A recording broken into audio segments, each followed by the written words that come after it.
ಶ್ರೀ ಗುರುಭ್ಯೋ ನಮಃ. ಹರಿ ಓಂ.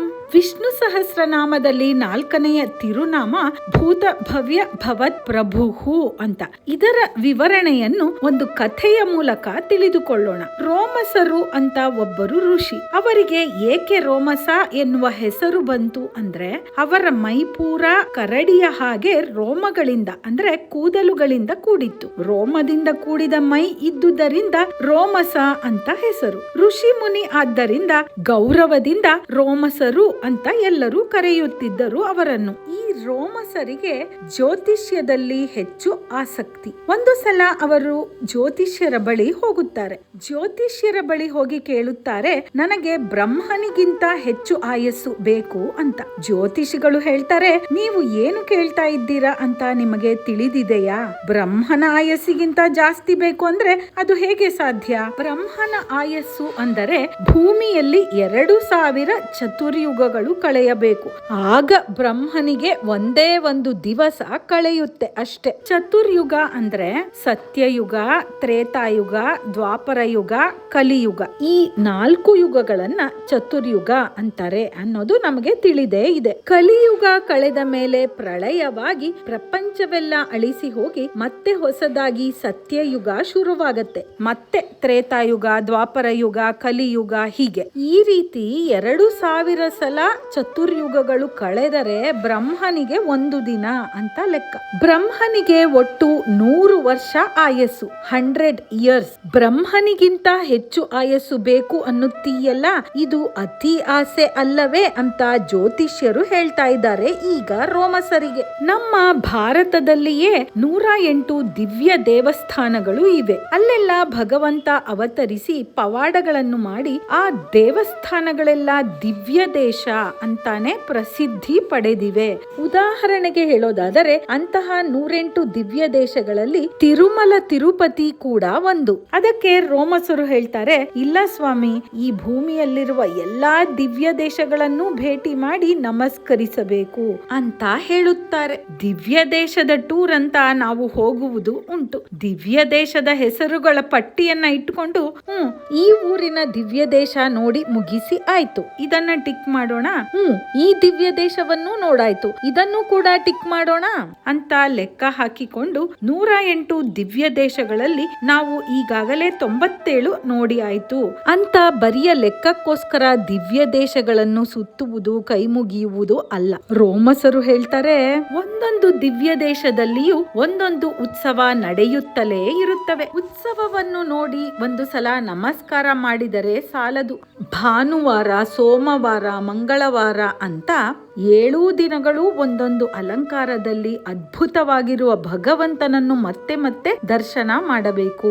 ಒಂದೊಂದು ದೇವಸ್ಥಾನದಲ್ಲಿಯೂ ನಡೆಯುವ ವರ್ಷೋತ್ಸವ, ಮಾಸೋತ್ಸವ, ಪಕ್ಷೋತ್ಸವ ಒಂದೊಂದನ್ನು ಕಣ್ತುಂಬಾ ನೋಡಿ ಆನಂದವಾಗಿ ಅನುಭವಿಸಬೇಕು. ಅದಕ್ಕೆ ಒಂದೇ ಒಂದು ಜನ್ಮ ಸಾಕಾಗೋದೇ ಇಲ್ಲ. ಬ್ರಹ್ಮನಿಗಿಂತ ಹೆಚ್ಚು ಆಯಸ್ಸು ಇದ್ದರೆ ಮಾತ್ರ ಸಾಧ್ಯ. ಅಂತಹ ಆಯಸ್ಸು ನನಗೆ ಬೇಕು ಅಂತ ಜ್ಯೋತಿಷಿಗಳ ಹತ್ತಿರ ಹೇಳುತ್ತಾರೆ ರೋಮಸರು. ಬ್ರಹ್ಮನಿಗಿಂತ ಹೆಚ್ಚಿನ ಆಯಸ್ಸು ಬೇಕು ಅಂದ್ರೆ 3 ಕಾಲಕ್ಕೂ ಅಧಿಪತಿ ಆಗಿರುವ ವಿಷ್ಣು ಭಗವಂತನೇ ಕೊಡಲು ಸಾಧ್ಯ. ನಿನಗೆ ಒಂದು ಮಂತ್ರ ಹೇಳುತ್ತೇನೆ, ಭೂತ ಭವ್ಯ ಭವತ್ ಪ್ರಭವೇ ನಮಃ ಅಂತ.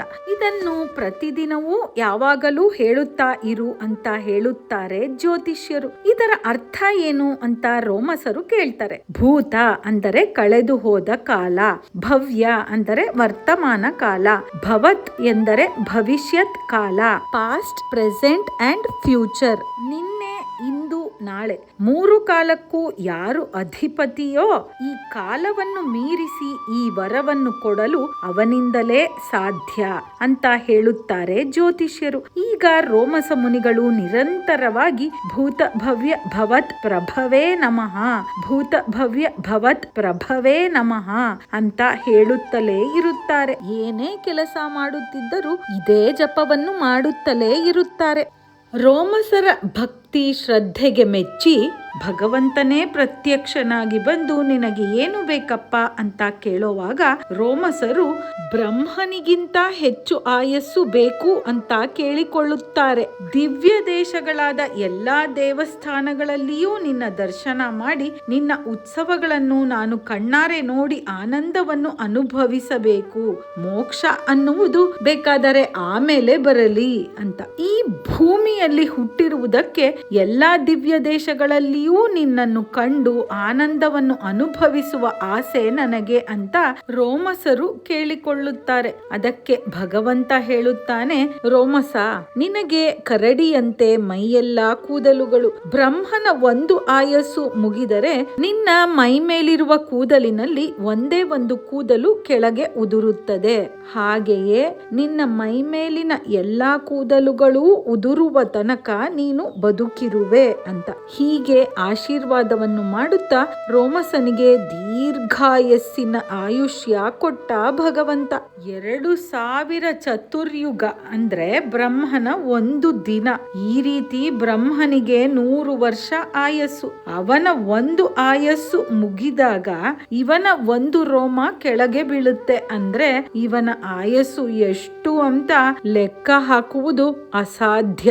ಹೀಗೆ ರೋಮಸರು ಬ್ರಹ್ಮನಿಗಿಂತ ಅತಿಯಾದ ಆಯಸ್ಸನ್ನು ಪಡೆಯುತ್ತಾರೆ. ಎಲ್ಲಾ ಕಾಲಕ್ಕೂ ಅಧಿಪತಿ ಭಗವಂತನೇ ಆಗಿದ್ದಾನೆ ಅಂತ ಈ ಹೆಸರು ತಿಳಿಸಿಕೊಡುತ್ತದೆ ನಮಗೆ. ಈ ಭೂತ ಭವ್ಯ ಭವತ್ ಪ್ರಭವೇ ನಮಃ ಅನ್ನುವ ಜಪವನ್ನು ಮಾಡಿ ರೋಮಸರು ಎಲ್ಲಾ ಕಾಲಕ್ಕೂ ಅಧಿಪತಿ ಆಗಿರುವುದರಿಂದ ಭಗವಂತ ಅಂದುಕೊಂಡರೆ ಏನು ಬೇಕಾದರೂ ಮಾಡಬಹುದು, ಬ್ರಹ್ಮನಿಗಿಂತ ಹೆಚ್ಚು ಆಯಸ್ಸನ್ನು ಕೊಡಬಲ್ಲ ಅಂತ ತಿಳಿಸುವುದಕ್ಕೆ ಭೂತ ಭವ್ಯ ಭವತ್ ಪ್ರಭು ಅಂತ ವಿಷ್ಣು ಸಹಸ್ರನಾಮದಲ್ಲಿ ಬರುವುದು. 3 ಕಾಲಗಳಿಗೂ ಅಧಿಪತಿಯಾಗಿರುವ ವಿಷ್ಣುವನ್ನು ನಾವು ಕೂಡ ಭೂತ ಭವ್ಯ ಭವತ್ ಪ್ರಭವೇ ನಮಃ ಅಂತ ಈ ತಿರುನಾಮವನ್ನು ಹೇಳುತ್ತಾ ಇದ್ದರೆ ನಾವು ಕೂಡ ದೀರ್ಘಾಯಸ್ಸನ್ನು ಪಡೆದು ಭಗವಂತನ ಕೃಪೆ ಆಶೀರ್ವಾದವನ್ನು ಪಡೆಯಬಹುದು. ಮುಂದಿನ ಸರಣಿಯಲ್ಲಿ ಶ್ರೀ ವಿಷ್ಣುವಿನ 5ನೇ ತಿರುನಾಮವಾದ ಭೂತಕೃತ್ ಅನ್ನುವ ಕಥೆಯನ್ನ ನೋಡೋಣ. ದೋಸೆಯನ್ನು ನೋಡಿದ್ದೇವೆ, ತಿನ್ನುತ್ತೇವೆ ಕೂಡ. ದೋಸೆಗೆ ತುಂಬಾ ಕಾರಣಗಳು ಬೇಕು. ದೋಸೆ ಹಿಟ್ಟು, ದೋಸೆ ಮಾಸ್ಟರ್, ದೋಸೆ ಕಲ್ಲು ಅಥವಾ ದೋಸೆಯ ತವ, ಹೀಗೆ ದೋಸೆ ತಿರುಗಿಸುವ ಸೌಟು, ಒಲೆ ಅಂತ ಎಲ್ಲಾ ಕಾರಣಗಳು ಇರಲೇಬೇಕು. ಆಗ ದೋಸೆ ಮಾಡಲು ಆಗತ್ತೆ. ಹಾಗಾದ್ರೆ ಈ ಎಲ್ಲಾ ಪ್ರಪಂಚಕ್ಕೆ ಎಷ್ಟು ಕಾರಣಗಳು ಇರಬೇಕು ಅದನ್ನ ತಿಳಿದುಕೊಳ್ಳೋಣ ಮುಂದಿನ ಸರಣಿಯಲ್ಲಿ. ವಿಷ್ಣು ಸಹಸ್ರನಾಮದ 4ನೇ ತಿರುನಾಮವಾದ ಭೂತ ಭವ್ಯ ಭವತ್ ಪ್ರಭು ಎನ್ನುವ ಈ ವಿಡಿಯೋ ಹೇಗಿದೆ ಅಂತ ನಿಮ್ಮ ಅಭಿಪ್ರಾಯವನ್ನು ತಿಳಿಸಿ ಕೇಳುಗರೆ. ಹಾಗೆಯೇ ಭೂತ ಭವ್ಯ ಭವತ್ ಪ್ರಭವೇ ನಮಃ ಅಂತ ಕೂಡ ಕಮೆಂಟ್ ಮಾಡಿ. ಹಾಗೆಯೇ ಲೈಕ್ ಮಾಡಿ, ಶೇರ್ ಮಾಡಿ. ನೀವಿನ್ನೂ ನಮ್ಮ ಚಾನೆಲ್ ಅನ್ನ ಸಬ್ಸ್ಕ್ರೈಬ್ ಆಗಿಲ್ಲ ಅಂದ್ರೆ ಈಗಲೇ ಸಬ್ಸ್ಕ್ರೈಬ್ ಮಾಡಿಕೊಂಡು ಬೆಲ್ ಬಟನ್ ಕೂಡ ಒತ್ತಿ. ಆಗ ನಿಮಗೆ ನಮ್ಮ ವಿಡಿಯೋಗಳ ನೋಟಿಫಿಕೇಶನ್ ಬರುತ್ತೆ. ಆಗ ನಮ್ಮ ಯಾವುದೇ ವಿಡಿಯೋಗಳು ನಿಮಗೆ ಮಿಸ್ ಆಗೋದೇ ಇಲ್ಲ. ಹಾಗಾದರೆ ನಾನು ನಿಮಗೆಲ್ಲ ಮುಂದಿನ ವಿಡಿಯೋದಲ್ಲಿ ಸಿಗ್ತೀನಿ ಕೇಳುಗರೆ. ಭೂತ ಭವ್ಯ ಭವತ್ ಪ್ರಭವೇ ನಮಃ. ಸರ್ವೇ ಜನಾಃ ಸುಖಿನೋ ಭವಂತು.